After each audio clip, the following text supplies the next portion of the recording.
आलमी इदारा सेहत की जो रिपोर्ट है पाकिस्तान हेपेटाइटिस के हवाले से आपने आदाद शुमार भी सुने, बड़ा हाई रिस्क जोन बन चुका हुआ है। आपके ख्याल में क्या हमारे लाइफस्टाइल में इशू है या इलाज के तरीके में कोई हम गलती कर रहे हैं? रब्बि शरह ली सदरी वयस्सिर ली अमरी वहलुल उक़दतम मिन लिसानी यफ़क़हू क़ौली रब्बि ज़िदनी इल्मा। जैसा आपने शुरू में इंट्रो में बताया है कि पाकिस्तान उन ममालिक में है जो 10 ममालिक हैं जिसमें सबसे ज़्यादा हेपेटाइटिस सी की शरह मौत है। तो इसमें हेपेटाइटिस सी पैदा क्यों होता है, इसकी ज़्यादा वजह क्या बनती है? इसमें अक्सर औक़ात आप देखते हैं हमारे माशरे में इंजेक्शन का इस्तेमाल बहुत ज़्यादा होता है और अक्सर जगह पे ऐसा भी होता है कि एक एक इंजेक्शन 2-4 को भी लगाया जाता है और ये बहुत बड़ी गलती है। इसके साथ ड्रिप्स वो भी लगाई जाती हैं। इसके साथ अक्सर औक़ात बार्बर की दुकान पे जाएं तो बाज़ औक़ात उसने उस तरह अच्छे तरीके से धोया नहीं, साफ़ नहीं किया, तो बाज़ औक़ात वो भी गलती कर जाते हैं कि जल्दी में उसी तरह लगा दिया। ये भी इसकी बहुत बड़ी वजह है। फिर पानी का सही ना होना, ये भी बहुत बड़ी वजह है। फिर इसके साथ साथ ये जो जब हम ब्लड लगवाते हैं अक्सर स्क्रीन शुदा नहीं होता, उसकी स्क्रीनिंग नहीं की होती और हमारा जो बहुत सारी ऐसी लैब्स हैं जो आप दूर दराज में देखते हैं, लाहौर में तो काफ़ी इसका इंतज़ाम किया जाता है, जो मंजूर शुदा नहीं होती पंजाब हेल्थ से, वहाँ पे फिर वो पूरा एक सिस्टम नहीं होता उसे सही रखने का। तो उसकी वजह से जब आप ब्लड लगवाएं तो वो तो बहुत ज़्यादा एहतियात करें, पहले आप चेकअप करवाएं, फिर आम रूटीन में भी जिसका ब्लड आप लगवा रहे हैं उसके टेस्ट पूरे करवाने के बाद बिल्कुल भी जल्दी ना करें, उसके सारे टेस्ट करवाने के बाद फिर ब्लड लगवाया जाए। ठीक है, ये जो वो गलतियाँ हैं जो छोटी छोटी हैं। उसके अलावा बहुत बड़ी गलती ये भी है कि जब हम खुराक में बहुत ज़्यादा ड्राई चीज़ें खाते हैं, खुश्क चीज़ें खाते हैं, जिसमें फास्ट फूड भी हैं, जंक फूड भी हैं, ऐसी तमाम अग़ज़िया, मुर्रगा अग़ज़िया भी हैं, या चाय अगर कभी कभार पी ली तो कोई बात नहीं, अगर मुसलसल कसरत, कई लोग बड़े शौक से 2-3 टाइम चाय का इस्तेमाल करते हैं, बड़े वाला इस्तेमाल, बड़े वाला। अब ये चीज़ें ड्राइनेस पैदा करती हैं। अब जैसे जैसे ड्राइनेस बढ़ती है तो क्या होता है, कब्ज़ पैदा होना शुरू होती है, दायमी कब्ज़ रहना शुरू होती है और ये इसकी सबसे बड़ी बुनियादी वजूहात में से है। जब दायमी कब्ज़ होती है तो फिर समझ लें आगे जाके आहिस्ता आहिस्ता कभी भी आप हेपेटाइटिस का पेशेंट देखेंगे, आप उससे सबसे पहला सवाल करें, आपको स्टूल पखाना जो है डेली आता है, वो आपको कहेंगे नहीं, बाजू का 2-3 दिन बाद आता है, बाजू का सख्त आता है। इनकी बुनियाद यहाँ से शुरू होती है और ये बहुत बड़ी निशानी है। 2-3 मैं बता देता हूँ। अक्सर इसकी ना लोगों को पता ही नहीं चलता, लोग जिंदगी गुजार रहे होते हैं, टेस्ट करवाते नहीं हैं, तो जब पता चलता है अब तो जिगर जो है बिल्कुल आखिरी स्टेज पे है। तो यहाँ पे एक तो निशानी इतनी बड़ी बताने लगा हूँ, आप जुबान से चेक कर सकते हैं। अगर आप जुबान से देखें तो दोनों साइडों पे अगर ब्लैक होना शुरू हो गया जुबान, समझ लें आप हेपेटाइटिस सी में दाखिल हो गए। ये बहुत बड़ी निशानी है।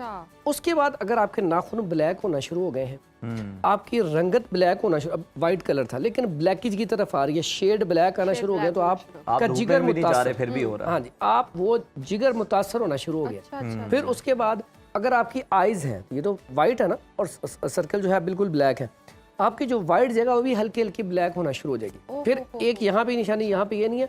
फिर उसके साथ एक और है, जब आप यूरिन करेंगे तो आपको वाइट होगा लेकिन शेड उसका ब्लैक आएगा।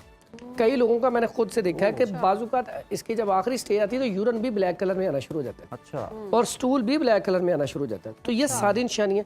फिर खास करके इसमें जो मैंने पहली निशानी बताई, कब्ज़ नहीं होने देनी, क्योंकि जब कब्ज़ होती है फिर जिगर क्या है, हेपेटाइटिस, जिगर की सोजिश, जिगर सिकुड़ जाता है, सोजिश आ जाती है और आगे जो सिरोसिस है वो फिर और ज़्यादा कंडीशन ख़राब हो जाती है। इसलिए आप क्या करें, शुरू में ही जो दूसरा आपने एक सवाल किया था, क्या देसी अद्वियात से इसका इलाज है, वक्ती रिलीफ है या फिर या बिल्कुल जड़ से खात्मा? हाँ, इसमें ये जो जरासीम है ना, ये सॉरी वायरस है जो HVC, ये जो इसका वायरस है HCV, ये क्या होता है, ये जो वायरस है ये सो जाता है दवाइयों से। बाजू का 20-20 साल सोया रहे, 30 साल तक सोया रहे, कोई परवाह नहीं है, लेकिन ये खत्म नहीं होता।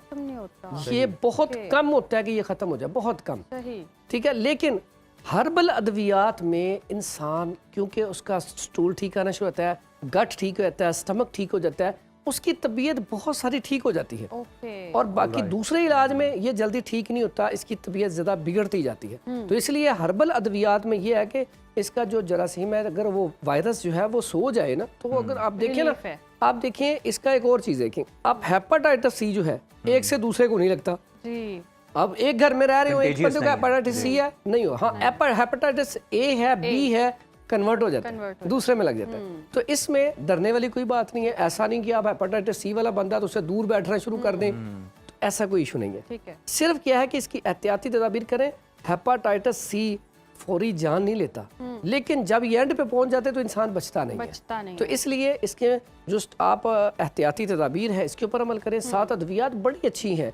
बड़े पेशेंट ऐसे हैं जिन्होंने दवाई ली, अल्हम्दुलिल्लाह आज 20-20 साल हो गए, 30-30 साल हो गए, बिल्कुल अच्छी जिंदगी गुजार रहे हैं। ठीक है, तो जब आप दोबारा फिर से वो सारी गलतियां दोहराएंगे, ठीक है, और मुरगन अग़ज़िया शुरू कर देंगे, आपको कॉन्स्टिपेशन उसका इलाज ना करें तो फिर आप फंस जाएंगे। ठीक, अब हम इलाज की तरफ आते हैं। जी जी, क्या चीजें मौजूद हैं तिब में? इसमें 2-4 चीज़ें बड़ी ज़बरदस्त हैं तिब में जो बड़ी कारआमद है।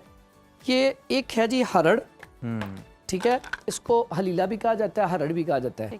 ठीक है, उसके बाद ये है आमला।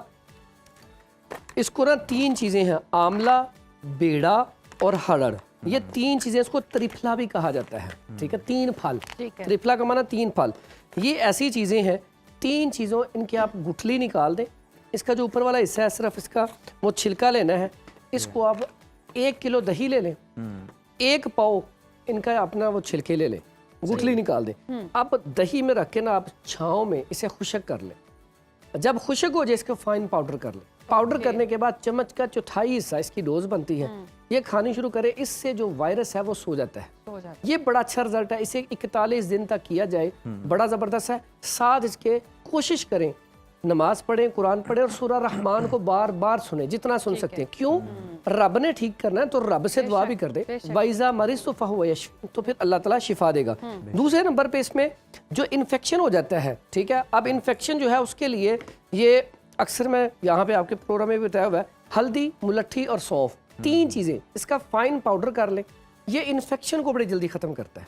तो इससे क्या होगा, इसका तीनों चीज़ें लेंगे, 50-50 ग्राम लेके इसका फाइन पाउडर करके तो ये इस्तेमाल करना शुरू कर दें, ½ टीस्पून सुबह शाम ताज़ा पानी से। इससे इन्फेक्शन ख़त्म हो जाती है और मर्ज ख़त्म हो जाता है। उसके बाद इसमें क्योंकि कॉन्स्टिपेशन होती है और साथ ही साथ अल्लाह ताला ने इतनी ज़बरदस्त नेमत पैदा की है, अरके मको और अरके कासनी। अभी 1-2 प्रोग्राम पहले मेरा था प्रोग्राम, मैं लेके भी आया था।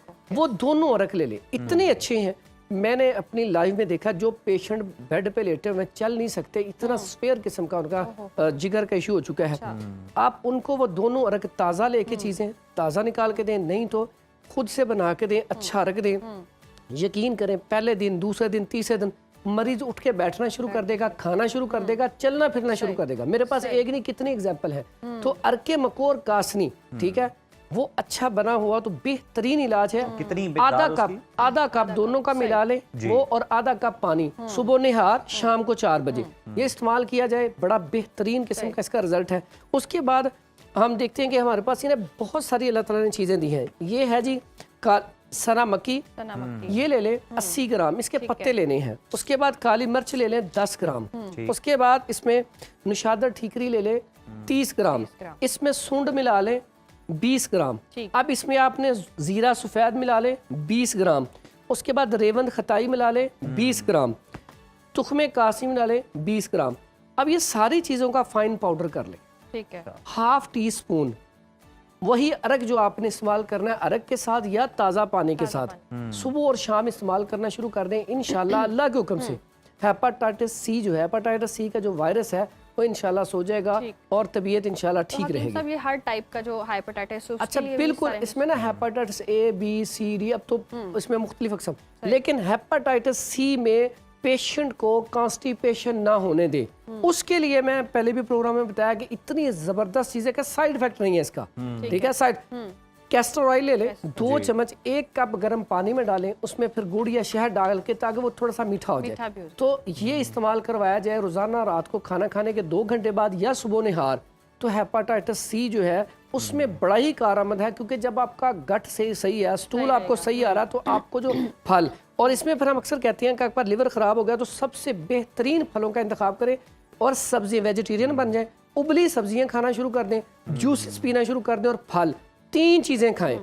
टोटल आप फास्ट फूड छोड़ दें, जंक फूड छोड़ दें, मुरगन अग़ज़िया छोड़ दें, क्योंकि इसमें किसी किस्म का बीफ मटन हेल्दी तो रखना है। लेकिन ये भी कहा जाता है कि कुछ जड़ी बूटियां जो हैं जिगर के एंजाइम्स को नॉर्मल करती हैं, लेकिन वायरस जो है ये फिर आपके खून में वैसे ही मौजूद रहता है। लेकिन इसमें यही आपको बताने लगा कि वायरस रहता है लेकिन वो Sleeping सो mode पे जाता है। रहता है। हाँ। Sleeping mode पे। अब जैसे इसका जो है ना वो सो जाएगा ना वो जल्दी उठेगा नहीं। जैसे एच पाइलोरी है, इसका भी वायरस वो, अब ये जो है ना हेपेटाइटिस सी का वायरस, ये भी खुश्की में रहता है, ड्राइनेस इसका माहौल है, ग्राउंड में रहता है, खुश्की में रहता है। इसी तरह एच पाइलोरी है तो वो भी जहाँ पे खुश्की होगी वहां पे, अगर आप वहां पे तरी पैदा करेंगे तो वो भागेगा, वहां पे ठहरेगा ही नहीं। तो आप अपने अंदर अगर तरी हर टाइम रखें, रतूबत रखें, तो इंशाल्लाह ये दोनों वायरस उसका आपको भी नुकसान तरीकेकार तजवीज़ करना है। उसमें सबसे बेहतरीन मैंने आपको बताया वेजिटेरियन बन जाए, सब्जियां खाएं, जितनी सब्जियां हैं वो रतूबत पैदा करती हैं, फाइबर होता है उसमें। फिर उसके बाद जितने फल हैं, जूसेस वगैरह, ये बेहतरीन है। फिर देसी घी इलाज है। जो जानवर सब्जियां खाते हैं अगर हम उन्हें खा लें तो उसमें क्या प्रॉब्लम है? हाँ, उनमें ये मसला है, उनमें ये मसला है कि अब जितने भी आप खाते हैं ना, बीफ खा लें, जी। चिकन खा लें, ये सारे ड्राइनेस पैदा करते हैं, इनमें प्रोटीन ज्यादा है। तो हमें उस वक्त ये चीज अगर खाएंगे तो उससे जिगर के अंदर हरारत बढ़ेगी। अब कभी भी देखें जो लोग ये ज्यादा इस्तेमाल करती हैं, जिगर के प्रॉब्लम, हेपेटाइटिस सी जिन भी लोगों को होता है, वो ज्यादातर ऐसे अफराद होते हैं जो मुर्गन अग़ज़िया ज्यादा खाते हैं। तो इसलिए यहाँ पे गट को यानी आप ठीक कह रहे रखना हैं कि प्रोटीन का सोर्स आप चेंज कर लें। सोर्स चेंज कर लें। आप अंडे उसको- वगैरह ले अंडे सकते लें हैं आप, लेकिन अंडे में भी आप अंडे की सफेदी whites ले लें आप। हाँ जी, वो ले लें, बड़ा फायदा होगा। शहद इतना जबरदस्त है, शहद इम्यून सिस्टम को बेहतर करता है और खून की सर्कुलेशन को बेहतर करता है। फी ही शिफा लिन्नास, कुरान कह रहा है कि ये शिफा। आप सिर्फ एक गिलास नीम गर्म पानी में सुबह निहार 1 चम्मच शहद का मिला के पीना शुरू कर दें तो ये भी हेपेटाइटिस सी का बिल्कुल, बेहतरीन ये भी इलाज है। बेहतरीन इलाज अच्छा, है। अक्सर लोग Thank you यहाँ so पे much, बहुत बहुत शुक्रिया शुक्रिया हाफिज़ साहब। हाफिज साहब आपके वक्त का।